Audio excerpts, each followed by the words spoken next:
So as we all know, how could we forget, it's Mother's Day. So welcome everybody on this day of your birth, because everybody came through, as I said before, a mother. So we honor ourselves. That's what we do today. And I want to talk about, I'm still going on with my brilliance theme, the diamond, the brilliance of a diamond, and how each and every one of us truly is a diamond. So this family went on a European vacation with Sarah, their 6-year-old daughter. During the trip, they visited many cathedrals with exquisite stained glass windows. After they returned from vacation one day in Sunday school, the teacher asked the class, "Does anyone know who saints are?" "Pick me, pick me, pick me!" exclaimed Sarah. And the teacher could not but ignore this incredible enthusiasm, so she said, "Okay, Sarah, tell me, who are the saints?" Sarah said, "Saints are the people who let the light shine through them."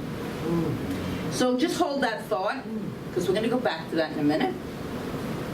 This month's theme, we are taking one of the C's, qualities of the diamond. We did cut, we did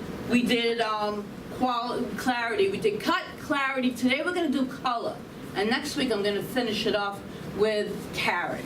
Okay, so I'm really loving this theme, because it's really making me it's just making me feel the brilliance of gems, just to remind me of who I am and who you are. And we're going to talk about that today. So the most highly valued diamond is a diamond that has no color. A colorless diamond is chemically pure and structurally perfect. And it lets the light shine through, right? Just like it shines through the saints, in case you were wondering why I told that story. Just the same way that the brilliance shines through each and every person, each and every form of life, everything that there is. There's a brilliance if we yet get out of our way, clear it. We talked about the cut, about smoothing those edges, and the hardness of when a gem comes out of the ground, to polish it up, to cut it just so, to get it to shine its brilliance. Well, we were born with that brilliance. Each and every one of us has within us. And I have to keep reminding us, because, you know, we forget. We forget that we are brilliant gemstones. And, we're going to get into some fun stuff today. I can tell you that. So, the question of the morning, the big question of this morning, is how colorless are we? Or said in another way, how much do we let God's light shine through us? How clear are we to allow that divine light that, I don't care if you believe it or not, because I believe in each and every one of us, shines through us. It's there. It's there. We might need to polish a little bit, but it's there. How pure and unfiltered are we in our hearts and in our minds to let God be the presence in our life, to let God be the power, to let God be the light that shines in and through and as us. That divinity. That's what I'm talking about when I talk about God. I'm talking about a divine energy that is beyond all human comprehension. And that's the kind of energy that we talk about when we give the word God to it. It is this powerful good that is always operating in all of us, because it created all of us. The great spiritual master, Lao Tzu, once said, "Every human being's essential nature is perfect and faultless. And after years of immersion in the world, we easily forget our roots and take on a counterfeit nature." So our exploration today is, how do we return to that pure, unfiltered, colorless diamonds that is the truth of who we are? So are we ready to deepen into that at all? Anyone? Yes. Yes. A few of you are. Okay. That's okay, because you're here. So just good, you're going to hear me anyway. So, you actually have a very large role in our time together today. And this is not going to be a passive service to this Sunday. It's going to be an active one, which means we're all going to be involved. I'm not going to make you get up and do stuff, but we're all involved, okay, as we should be, as one. So, who's familiar with Joel Goldsmith? Except for the first row, you can't answer that. They're all familiar. Right, we love Joel Goldsmith, right?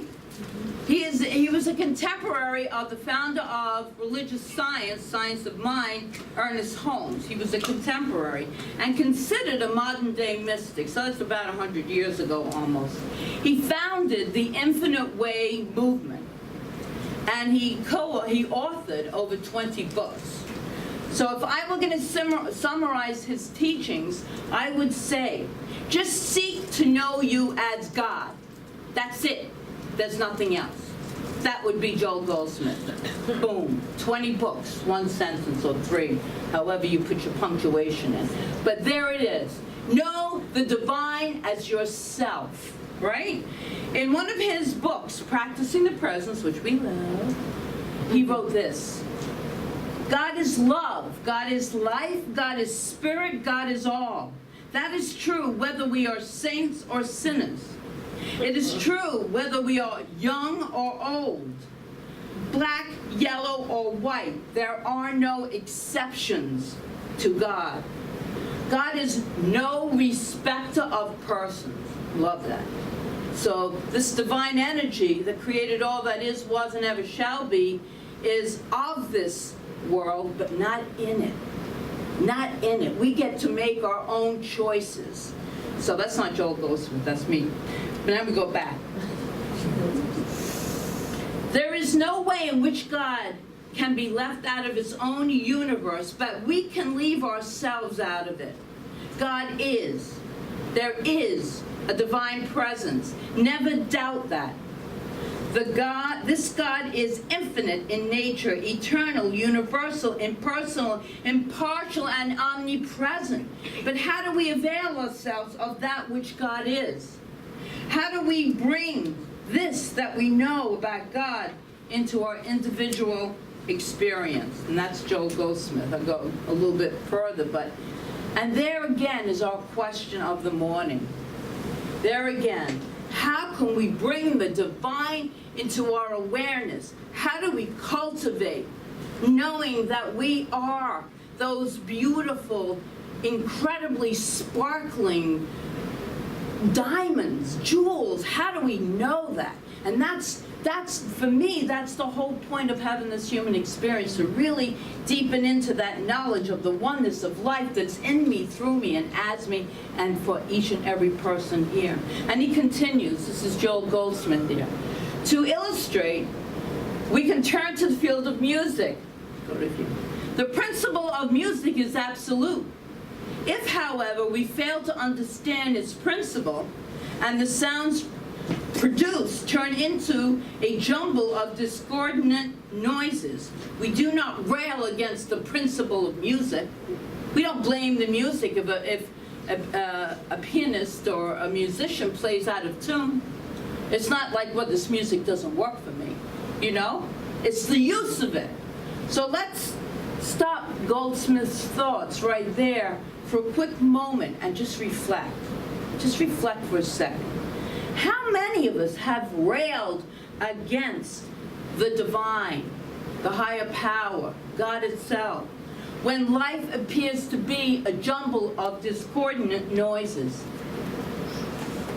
Or even after we learn that the way of life, how it works, and the operation of our spiritual law, which is the doer, the spiritual law that always and only says yes to what we put into it.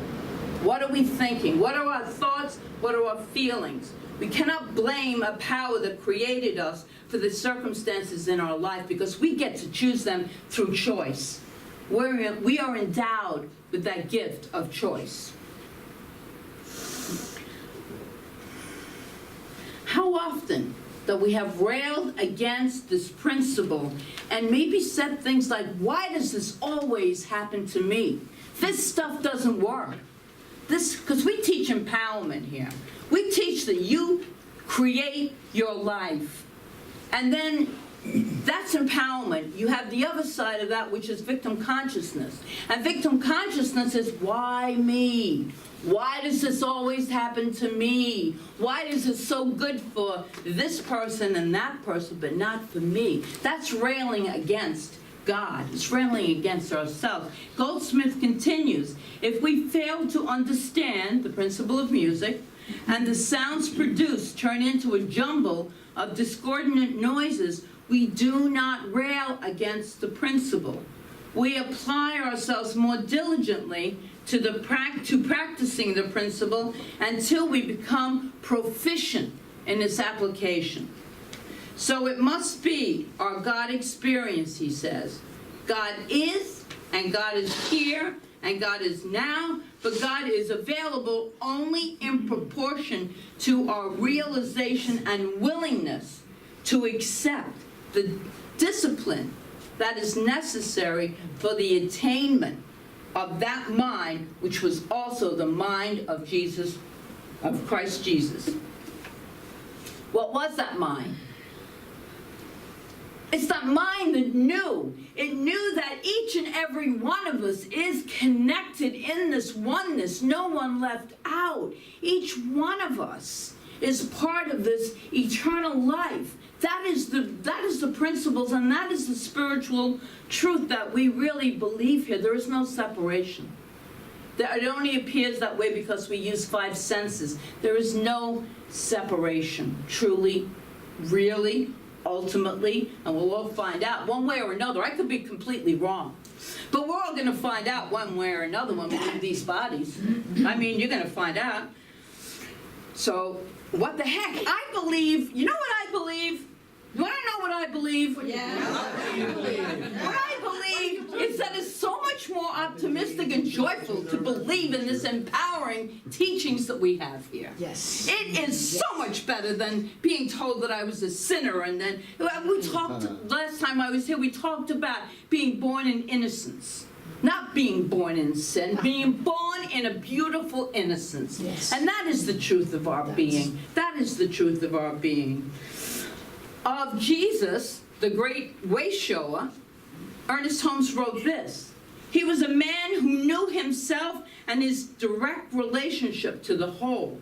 He believed in God, in himself, as power and reality. Believing in God within, he was compelled to believe in himself. Do you see what happens when we believe in ourselves? That we can accomplish anything we truly, truly set our minds to?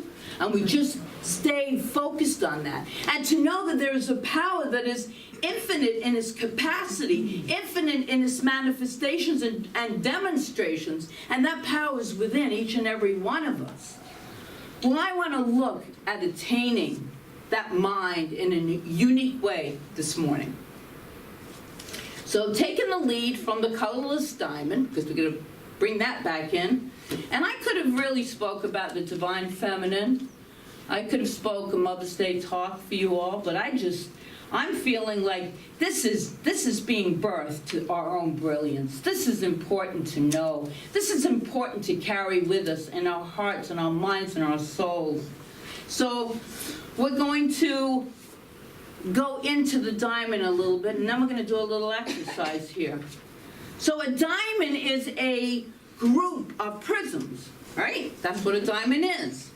And what occurs when white light shines through an unfiltered prism? It separates into its component colors, which are red, orange, yellow, green, blue, and violet. So I posed this morning that those are the colors of our lives. Those are the colors of our lives. And I love these words from Ernest Holmes in Science of Mind.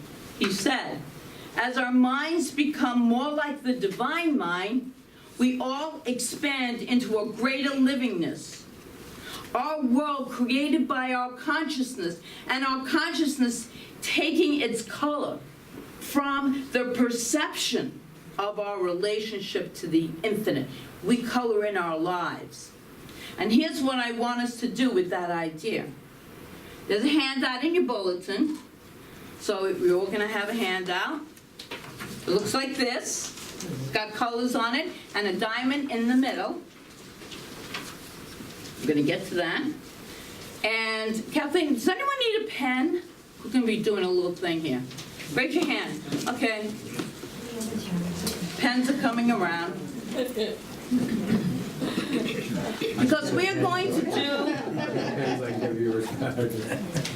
do a little process in a few moments for you to identify the qualities of the divine and being true to yourself. Because they're within each and every one of us.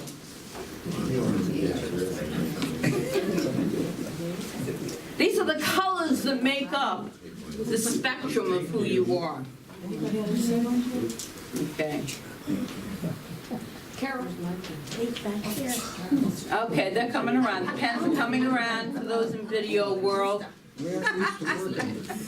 So, I want you to have your little color wheel and a pen and a pencil, and we're going to close our eyes, and we're going to be silent as we close our eyes.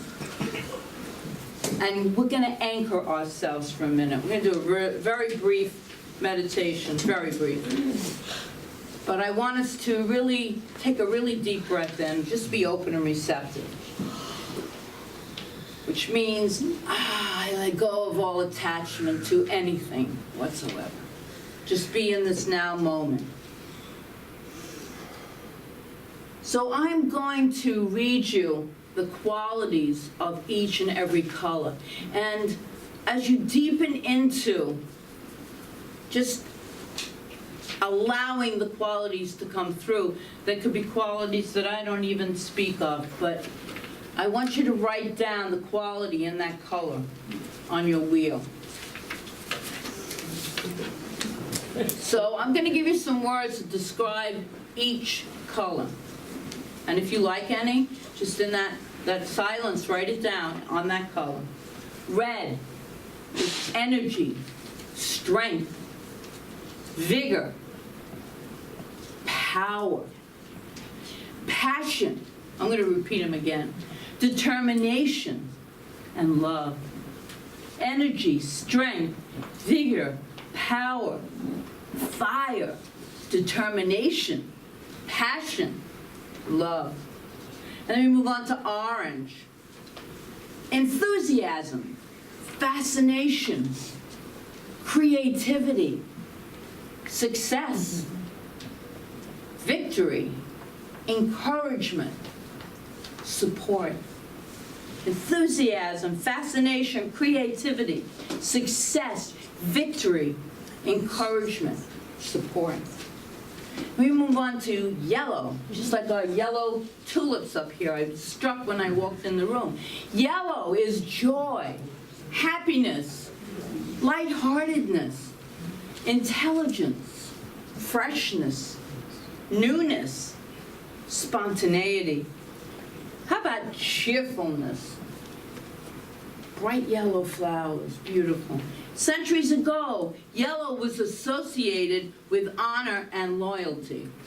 It's a really pretty sacred color. Green. Can you repeat the yellow? Sure I can. I knew somebody was going to say if I didn't repeat it. Okay.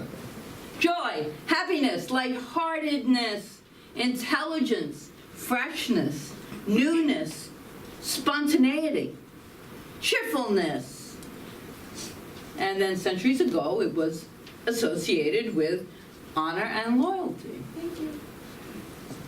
And then we have green, growth, harmony, safety, abundance, stability, endurance, healing, and wholeness.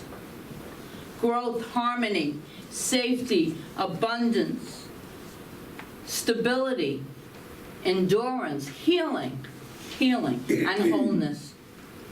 Then we move into blue. Blue is depth, trustworthiness, confidence, faith, truth, calm, tranquility, sincerity, understanding, softness, knowledge, and integrity. And so that's depth, trustworthiness, confidence, faith, truth, calm, tranquility, sincerity, understanding, softness, knowledge, and integrity. Then we move on to violet or purple. Royalty, nobility, luxury, wealth, wisdom, dignity, independence, mystery, magic. That's a nice one. Royalty, nobility, luxury, wealth, wisdom, dignity, independence, mystery, and magic. So you can slightly open your eyes and look at your paper and gaze at what you wrote down. Those are the colors of the divine that express uniquely as you. Each one of those qualities that you wrote down is how you are coloring your life. Those are the colors of the divine that express uniquely through and as each and every one. Now, the colorless diamond that you are come in with this brilliance, transparency, and prisms of light. And then we color our life with all of these different colors, some at different times in our life. But we are all of those qualities. Each and every one of those qualities is the absolute divine truth of who we are. So it's up to us. We get to color in the book. We get to color in our lives. You can choose it, or you can choose the opposite, and then you will live the opposite. That's why I say this is an optimistic, uplifting kind of spirituality for me. It resonates within me. It makes me feel good. We need to feel good, right? We really need to feel good. Now narrow your focus and bring your attention on that paper to the diamond in the middle. That's the center of your color wheel. See that diamond that you are. See its pureness and colorlessness. Well, colorless. It's colorless. Then widen your gaze, even widen it up, to encompass not just that diamond, but the qualities and the colors. Just see the whole, all of it. Because we are all of it. We are all of it. We're not just that prism in the middle. We reflect all of those qualities in our everyday life, in our choices. So I invite you to close your eyes once more as I read this from Joel Goldsmith very quickly. Well, it won't be quickly, but it's short. So, to seek God without a purpose is the ultimate of spiritual realization. No purpose. So we seek the divine that is the truth of our being for nothing other than just the pure connection and realization that we are divine beings.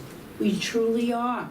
So may this week that you seek God just for the sake of seeking, of experiencing what that divine love feels like. Because it is beyond all human love. That love that you feel within your heart, when you can get to that place where you can actually connect with it. It changes the colors of your life. It changes every aspect of our lives. And I want to end this with prayer. So I'm going to do a prayer. So let's just close our eyes again if you want to or not. So we take a breath together, a collective, colorful, beautiful, brilliant breath. And exhale. As I speak this word, fully aware of the divinity, of the love, of the color, of the beauty, of the pureness that is in each and every person here.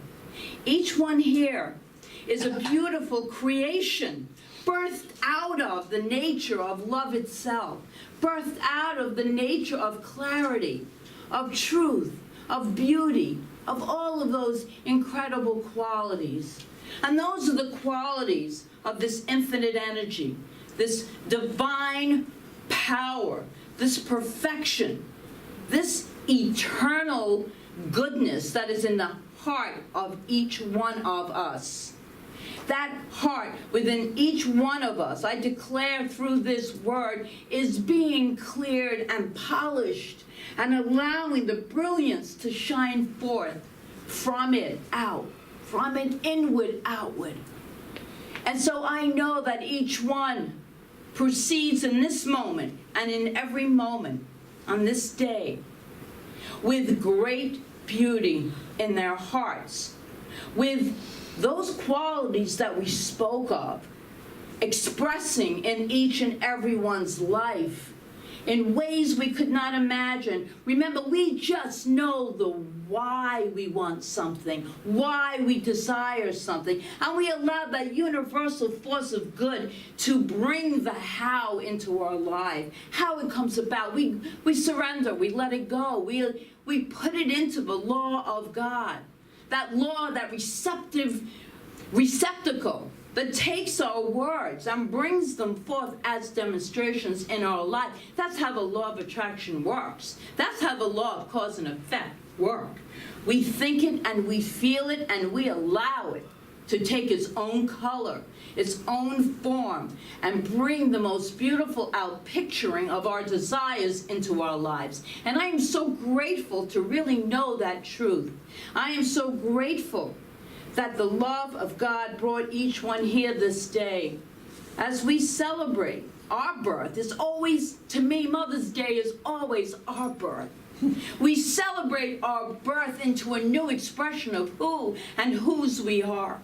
And with such deep gratitude for that, I release this word into the power, into the intelligence of the law of universal mind, where this word is made manifest in each and everyone's life at their level of acceptance. I claim this, I release this, I allow it to be, and so it is. And so it is.